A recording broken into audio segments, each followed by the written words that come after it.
On January 6, 1412, in the village of Domremy, France, a woman by the name of Joan of Arc was born to two religious French farmers.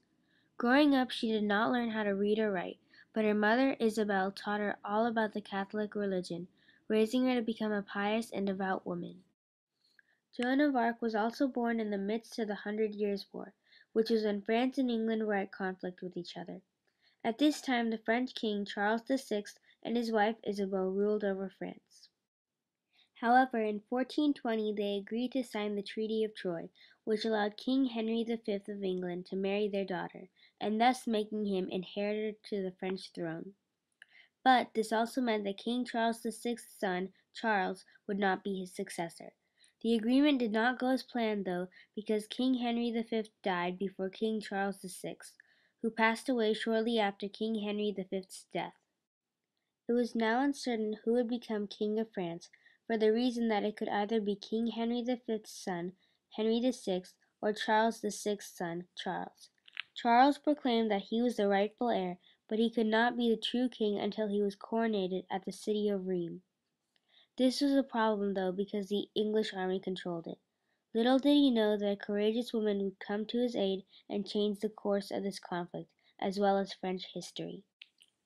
At around this time, Joan, who was now 13 years old, meanwhile started to hear voices, which she claimed to have been of Saint Michael, Saint Catherine, and Saint Margaret. All three told her to save France by removing the English and assisting Charles get to Rheims to be crowned as king. Charles was currently residing in Chinon, but Joan first had to gain permission to see him. Therefore, Joan traveled to the fortress of Vaucouleurs to meet with Robert de Baudricourt, who would help her reach Charles. After refusing her request to aid Charles many times, Baudricourt finally gave Joan permission to go, most likely due to her increasing number of followers who believed she was destined to save France. The 11-day journey to Chinon meant crossing enemy territory, hence why Joan disguised herself in male clothing and cut her hair short as a safety measure.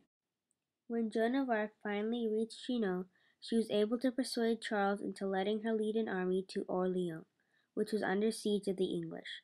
With her white armor and banner raised high, Joan of Arc headed on her way. Soon upon her arrival, she, along with her army, captured the fortress of Saint-Lô, which lay just outside of Orleans. The very next day, the French headed to attack another fortress by the name of Saint-Jean-le-Blanc. However, to their surprise, the place was abandoned, and they learned that the English forces had moved to the fortress of Les Augustins.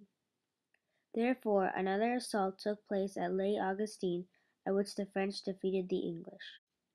Joan now thought this was the best opportunity to lead an attack against Les Tourelles, the central English stronghold surrounding the city of Orleans. During the assault, however, Joan was injured between her neck and shoulder by an arrow. Despite her injury, she nevertheless led the French army to a triumphant victory, thus ending the siege of Orleans. She then escorted Charles to Rheims for his coronation, and along the way she was able to take many towns. Sometime after Charles' coronation, Joan of Arc tried to liberate Paris, but her attempt failed in the end. Later on, King Charles ordered Joan to defend the town of Compiègne from a Burgundian assault. As Joan tried to protect the town, the Burgundians captured and sold her to the English. They then put her on trial for witchcraft and heresy. To get her to confess and plead guilty, they threatened to torture her, and even told her she would be burned at the stake if she did not confess. After several months in prison, becoming weaker and not receiving any outside help, Joan of Arc finally gave in and signed a confession. Although Joan signed this admission, nothing had changed for the better, as she was condemned a heretic. Shortly afterwards, Joan committed a crime by wearing men's clothes, and the penalty of her actions was being burned at the stake. And so, on May 30th, 1431, 19-year-old Joan of Arc was burned at the stake in the old marketplace of Rouen. 20 years later, a new trial cleared her name, and in 1920 she was canonized as a saint. To this day, tales of her bravery spread throughout the world as she is honored as a true hero.